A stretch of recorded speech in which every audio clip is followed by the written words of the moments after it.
എല്ലാ കൂട്ടുകാർക്ക് ശുഭരാത്രി നേർന്നുകൊണ്ട് നമുക്ക് ആദർശിന്റെ നയനയുടെയും നാളത്തെ നല്ലൊരു പ്രൊമോ വിശേഷം കേട്ടാലോ. അങ്ങനെ നാളത്തെ വിശേഷം നമ്മൾ കാണുന്ന അനി ആകപ്പാടെ വിഷമിച്ച് ആദർശിന്റെ അരിയിലേക്ക് ചെല്ലുവാണ്. കാരണം എനിക്ക് മനസ്സിലായി ഇതെല്ലാം അനാമികയുടെ കളിയാണ്. അനാമികയുടെ അച്ഛനും അമ്മയും കൂടെ ചേർന്ന് അവളെ മനഃപൂർവ്വം കുടുക്കിയിരിക്കുന്നതാണ്. എങ്ങനെയെങ്കിലും ആ കുടുക്കിൽ നിന്ന് അവളെ രക്ഷപ്പെടുത്തണം. അല്ലെങ്കിൽ അവളുടെ പോലീസ് എന്ന ആ ഒരു സ്വപ്നം, SI എന്ന സ്വപ്നം പൊലിഞ്ഞു പോകും. ഒരു കാരണവശാലും അത് പാടില്ല. അവൾ അത്രമാത്രം സ്നേഹിക്കുന്നുണ്ട് പോലീസ് യൂണിഫോം ഇടാനായിട്ട്. ഒരു പക്ഷെങ്കിൽ അവളുടെ മോഹം തകർന്നു പോയിട്ടുണ്ടെങ്കിൽ അവൾ പിന്നെ എന്തായിത്തീരും എങ്ങനെയായിത്തീരും എന്ന് പറയാൻ പോലും പറ്റില്ല. പിന്നീട് ആദർശിന്റെ അരിയിലേക്ക് എന്നിട്ട് പറഞ്ഞു, ആദർശേട്ടാ എങ്ങനെയെങ്കിലും അവളെ രക്ഷിക്കണമെന്ന് പറയാണ് നന്ദുവിനെ. ഇത് കേട്ടപ്പോൾ ആദർശ് പറഞ്ഞു, അതെ ഞാനിപ്പം തന്നെ പോകുന്നുണ്ട്, ഞാൻ പോയിന്ന് സംസാരിച്ചു നോക്കട്ടെ, എന്താ ഏതാ എങ്ങനെയാണെന്നും അറിയില്ലോ എന്ന് പറയാണ്. ഞാൻ പോയി കണ്ടായിരുന്നു അവളെ, അവളുടെ മുഖം കണ്ടിട്ട് എനിക്ക് സഹിക്കാൻ പറ്റില്ല ആദർശേട്ടാ, അവൾക്ക് അത്രമാത്രം വിഷമമുണ്ടെന്ന് പറയാം. നീ വിഷമിക്കാതിരിക്കാനി എന്തെങ്കിലും ഒരു മാർഗം ഉണ്ടാക്കാന്ന് പറയാണ്. അല്ലാതെ ചേട്ടാ ഒരു പക്ഷേങ്കിൽ അവൾക്ക് ജാമ്യം കിട്ടിയില്ലെങ്കിൽ അവൾക്ക് ഇനി ഒരിക്കൽ SI ആവാൻ പറ്റില്ലല്ലോ, കേസും കൂട്ടും ഒക്കെ ആയിട്ടുണ്ടെങ്കിൽ അവൾക്ക് ട്രെയിനിങ്ങിന് പോകാനൊന്നും പറ്റില്ലല്ലോ എന്ന് പറയണം. ആദർശ് പറഞ്ഞു, അങ്ങനെയൊന്നും സംഭവിക്കാതിരിക്കട്ടെ, ഇതിപ്പോ ആരുടെ കള്ളക്കളിയാണെങ്കിലും നമുക്ക് അതിനെ നേരിടുക തന്നെ ചെയ്യാന്ന് പറയണം. ഇത് കേട്ടപ്പം അനി പറഞ്ഞു, ആദർശനെ അറിയാലോ, അവൾക്ക് ചുറ്റും ശത്രുക്കളുടെ എണ്ണം കൂടുതലാ, അതുകൊണ്ട് ഒരു കാരണവശാലും ശത്രുക്കളുടെ പിടിയിലേക്ക് അവളെ വിട്ടുകൊടുക്കരുത്, എങ്ങനെയെങ്കിലും അവളെ രക്ഷിക്കണമെന്ന് പറയാം. ശരി നീ സമാധാനപ്പെട്ടിരിക്കുക, ഞാനിന്ന് പോയിട്ട് വരാമെന്ന് പറഞ്ഞുകൊണ്ട് നേരെ ആദർശ് ചെല്ലുന്ന നയനെ വിളിക്കാൻ അങ്ങോട്ടേക്ക് ചെല്ലുവാണ്. അപ്പം അങ്ങോട്ടേക്ക് ആദർശ് എല്ലാന്ന് പറഞ്ഞിട്ടുണ്ടായിരുന്നു, നയനെ വിളിച്ചു പറഞ്ഞിട്ടുണ്ടായിരുന്നു എന്നെയും കൂടെ കൂട്ടിക്കൊണ്ട് പോകണം നന്ദുവിനെ കാണാൻ വേണ്ടി പോകാനായിട്ട്, എനിക്ക് മറന്നെന്ന് പറയണം. അങ്ങനെ ആദർശ് അങ്ങോട്ട് ചെന്ന് കഴിഞ്ഞപ്പോഴത്തേനും കനകം അങ്ങോട്ടേക്ക് ഇറങ്ങി വന്നു. ആഹാ മോനോ, വാ കയറി ഇരിക്കാൻ പറയണം. ഇത് കേട്ട് കഴിഞ്ഞപ്പോഴത്തേനും ആദർശ് പറഞ്ഞു, അതെ ഇപ്പൊ കുറച്ച് തിരക്കുണ്ട്, ഒരു സ്ഥലം വരെ പോകണമെന്ന് പറയണം. ഇത് കേട്ട് കഴിഞ്ഞപ്പോഴത്തേനും കനയ്ക്ക് എന്തോ ഒരു ടെൻഷൻ. കനക ചോദിച്ചു, എങ്ങോട്ടാ മോനെന്ന് ചോദിക്കണം. നയനയും കൂടെ ഇറങ്ങി വന്നു. നയനയും കൂടെ വന്നു കഴിഞ്ഞപ്പോൾ തന്നെ കനകി വെച്ചു, അല്ല എങ്ങോട്ടാ പോണെന്ന് ചോദിക്കണം. ഇത്ര സമയമായിട്ട് നന്ദുവും വന്നില്ലല്ലോ, അവളിത് എവിടെ പോയി കിടക്കുക, എല്ലാവരും കൂടെ വന്നായിരുന്നു ഒരുമിച്ചിരുന്ന് നമുക്ക് ഫുഡ് കഴിക്കായിരുന്നു എന്നൊക്കെ പറയാണ്. ഇത് കേട്ടതും നയനയുടെ മുഖം അങ്ങോട്ട് മാറി. പെട്ടെന്ന് നയന പറഞ്ഞു, അതെ അമ്മേ നവീച്ചയൊക്കെ ഫുഡ് കഴിച്ചോളാൻ പറയണം. അതെന്താ മോളെ അങ്ങനെ പറഞ്ഞേ?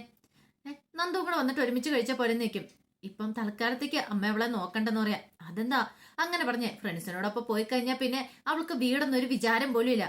ഇങ്ങോട്ട് വരട്ടെ എന്ന് ഞാൻ പറഞ്ഞിട്ടുള്ളൂ, നാളെ പോവാനുള്ളതാ, അതാ ചേച്ചിമാരെ വീട്ടിൽ വന്നിരിക്കുന്ന ഒരു ചിന്ത പോലും അവൾക്കില്ല എന്നൊക്കെ പറയണം. ഇത് കേട്ടതെന്ന് നയന പറഞ്ഞു, അവളെ വെറുതെ കുറ്റപ്പെടുത്തണ്ടെന്ന് പറയണം. അതെന്താ മോളെ അങ്ങനെ പറഞ്ഞേ? അതെ തൽക്കാലത്തേക്ക് അച്ഛനോട് അമ്മയൊന്നും പറയാനായിട്ട് പോകണ്ടെന്ന് പറയണം.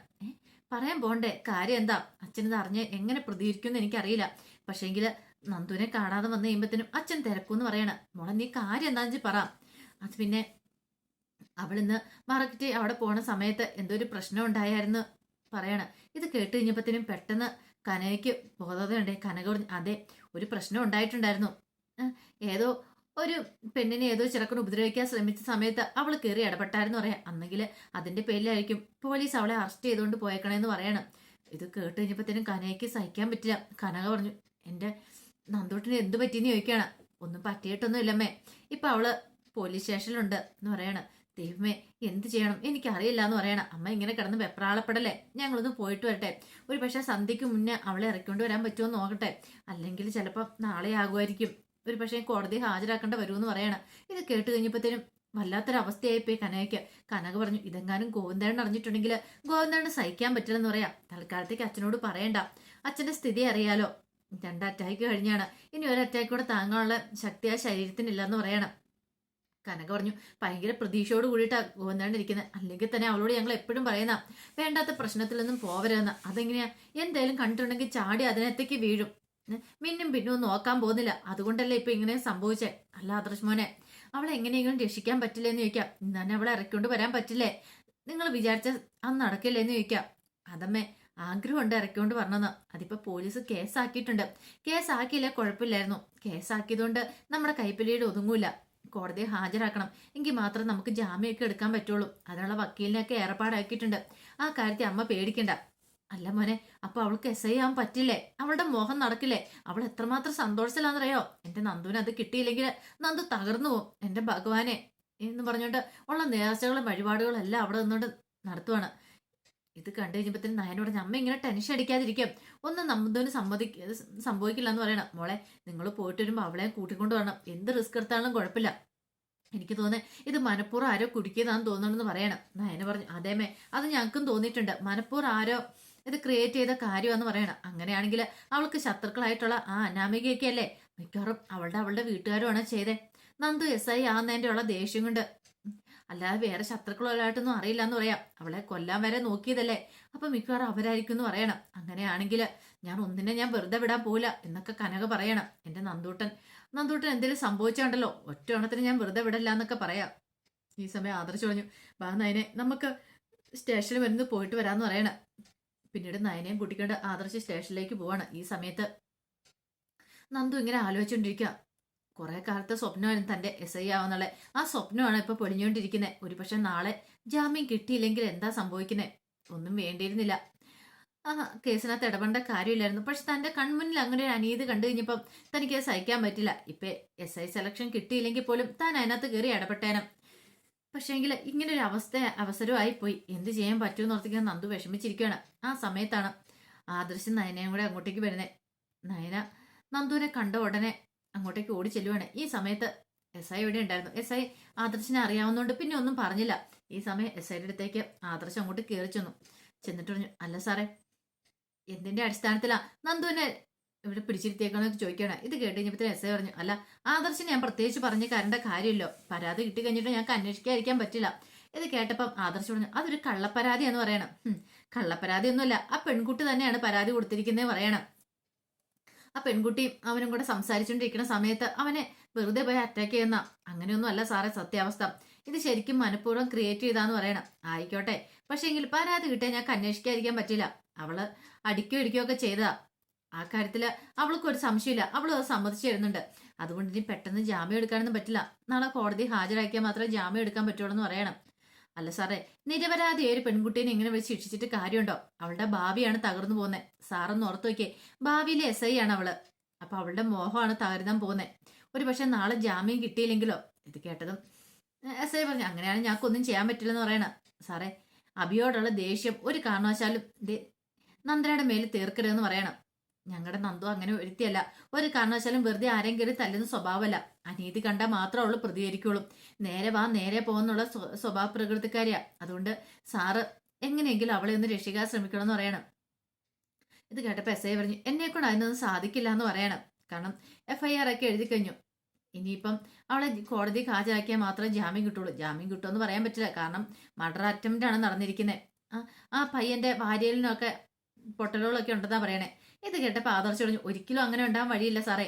കാരണം നന്ദു അങ്ങനെ ആരെ ഇടിച്ച് അങ്ങനെ വാരിയിൽ പൊട്ടിക്കുന്ന ഒരു സ്വഭാവക്കാരിയൊന്നുമില്ല. അടിയെ കൊടുത്തു കാണും, ഇല്ലെന്ന് ഞാൻ പറയുന്നില്ല, അത് കൊടുത്തു കാണും. പക്ഷെ എന്നും പറഞ്ഞോണ്ട് അമ്മാതിരി അവള് ദേഹോപദ്രവം ചെയ്യത്തില്ല എന്ന് പറയാം. ഇത് കേട്ടപ്പോൾ SI പറഞ്ഞു, ഞങ്ങൾക്ക് കിട്ടിയ പരാതി പറഞ്ഞിരിക്കുന്ന കാര്യങ്ങളാണ് ഞങ്ങൾ പറഞ്ഞിരിക്കുന്നു പറയണം. സാറേ, സത്യമല്ലാത്ത കാര്യത്തിനൊന്നും കൂട്ടു നിൽക്കില്ല. ഒരു പെൺകുട്ടിയുടെ ഭാവിയുടെ കാര്യത്തിൽ സാർ ഇങ്ങനെ വാശി പിടിച്ചോണ്ടിരിക്കരുത്. അതിനെക്കുറിച്ചൊന്ന് അന്വേഷിച്ചിട്ട് മതിയായിരുന്നു എന്നൊക്കെ പറയണം. ഇനിയിപ്പം ചെയ്യാൻ പറ്റുന്ന എന്തെങ്കിലും കാര്യമുണ്ടോ സാറേ അവളെ രക്ഷിക്കാനായിട്ട്? പറഞ്ഞല്ലോ. അല്ലെങ്കിൽ ഇനിയിപ്പോ അവര് കേസ് പിൻവലിക്കുവാണെങ്കിൽ കുഴപ്പമില്ല എന്ന് പറയണം. ഇത് കേട്ടോ ആദർശിനോ ഒരു ചെറിയ പ്രതീക്ഷയും കാര്യങ്ങളൊക്കെ വരുവാണ്. പിന്നീട് നന്ദുവിന്റെ അടുത്തേക്ക് ആദർശം ഇല്ലുക. ആദർശിനെ അവിടെ കണ്ടു കഴിഞ്ഞപ്പോൾ തന്നെ നന്ദുവിന് ഭയങ്കര സങ്കടമായിപ്പോയി. ആദർശിനോട് നന്ദു പറഞ്ഞു, ഇത് മനഃപൂർവ്വം എന്നെ കൊടുക്കാൻ വേണ്ടി ചെയ്ത ആദർശേട്ടാന്ന് പറയണം. ഇത് കേട്ടപ്പോൾ ആദർശം പറഞ്ഞു, വിഷമിക്കൊന്നും വേണ്ട, ജാമ്യം കിട്ടും, ഉറപ്പായിട്ടും കിട്ടും. ജാമ്യം കിട്ടിയിട്ടും കാര്യമുണ്ടോ? പിന്നെ 2-3 ദിവസം പിടിക്കൂലേ? പിന്നെ അങ്ങനെ വന്നിട്ടുണ്ടെങ്കിൽ എന്റെ ട്രെയിനിങ്ങും കാര്യങ്ങളും എല്ലാം മുടങ്ങൂലേ? എന്റെ SI മോഹം മുടങ്ങൂലേ ആദർശേട്ടാ? എനിക്കിനി ഒരിക്കലും SI ആവാനായിട്ടോ അല്ലെങ്കിൽ പോലീസ് ജോലി കിട്ടാനും പറ്റില്ല. കാരണം ക്രിമിനൽ കേസിൽ ഉൾപ്പെട്ടിട്ടുണ്ടെങ്കിൽ പിന്നെ അന്ന് നടക്കില്ലതല്ലോ എന്ന് പറയണം. നീ പേടിക്കാതിരിക്കുന്ന നന്ദു, അങ്ങനെ ഒന്നും വരത്തില്ല. നിന്നെ കേസിൽ ഉൾപ്പെടുത്താതിരുന്നാ പോരെ. ഒരു പക്ഷേങ്കില് അങ്ങനെ എന്തെങ്കിലും സംഭവിച്ചാലോ? എങ്ങനെ സംഭവിക്കും ആദർശേട്ടാ? ഇത് കേട്ടിനിപ്പം നയന ചോദിച്ചു, അല്ല SI എന്താ പറഞ്ഞേ? നന്ദുവിനെ രക്ഷിക്കാനായിട്ട് എന്തെങ്കിലും മാർഗം ഉണ്ടോന്ന് ചോദിക്കുകയാണ്. നോക്കട്ടെ, ഒരു പക്ഷേങ്കില് അവര് കേസ് പിൻവലിക്കുകയാണെങ്കിൽ എന്തെങ്കിലും ചെയ്യാനായിട്ട് പറ്റിയിരിക്കും. പക്ഷെ കേസ് ചാർജ് ചെയ്തിട്ടുണ്ട്. എന്നാലും കേസ് പിൻവലിക്കുകയാണെങ്കിൽ അവർക്ക് പരാതിയില്ല, അല്ലെങ്കിൽ എന്തെങ്കിലും തെളിവുകളുണ്ടെങ്കിൽ നമുക്ക് നന്ദുവിനെ രക്ഷപ്പെടുത്താൻ പറ്റുമെന്ന് പറയാണ്. നയന പറഞ്ഞു, ഒരു കാര്യം ചെയ്യാം, നമുക്ക് അവരെ ഒന്ന് പോയി കണ്ടാലോ എന്ന് ചോദിക്കണം. ഇത് കേട്ടപ്പോൾ ആദർശ് പറഞ്ഞു, കള്ളപ്പരാതിയാണെങ്കിൽ നമ്മൾ പോയി കണ്ടിട്ടും കാര്യമുണ്ടോ? എന്നാലും ഇനി അവർക്ക് പണത്തിന് വേണ്ടിയിട്ട് അവരിങ്ങനെ ചെയ്യുന്നെങ്കിൽ നമുക്ക് കുറച്ച് പണം ഓഫർ ചെയ്ത് നോക്കാം. അങ്ങനെയാണെങ്കിൽ അവർ വീണാലോ അതിനകത്ത്. ഇത് കേട്ടതും ആദർശ് പറഞ്ഞു, അത് ശരിയാ, ആ വഴിക്കൊന്ന് പോയി നോക്കാം എന്ന് പറയാണ്. ഒരു പക്ഷേങ്കിൽ നന്ദു അല്ലെന്നോ വേറെ ആരെങ്കിലും ആണോ ചെയ്തതെന്നൊക്കെ പറഞ്ഞുകൊണ്ട് അവരിനി മൊഴി മാറ്റി പറഞ്ഞിട്ടുണ്ടെങ്കിൽ നന്ദു രക്ഷപ്പെടുമെന്ന് പറയണം.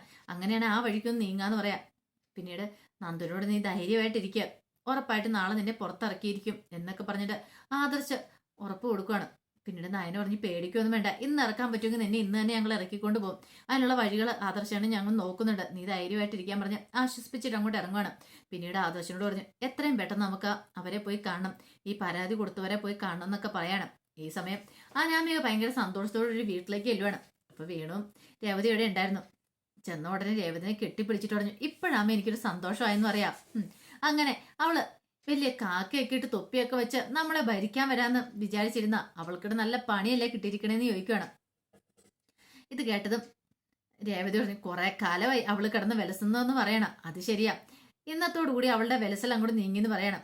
വേണു പറഞ്ഞു കുറച്ച് പൈസ ആയെങ്കിൽ എന്താ, നമ്മൾ ഉദ്ദേശിച്ച പോലെ തന്നെ കാര്യങ്ങളൊക്കെ നീങ്ങിയില്ലെന്ന് ചോദിക്കാം. അത് ശരിയാ, പോരാത്തൻ ആ SIക്ക് ഇത്തിരി ദേഷ്യമുണ്ട് ആ അഭിയോട്, അനന്തപുരി കുടുംബത്തോടുണ്ട്. അപ്പൊ ആ ദേഷ്യം എന്താണെങ്കിലും അവളുടെ മേർക്ക് തീർത്തോളൂ എന്നൊക്കെ പറയണം.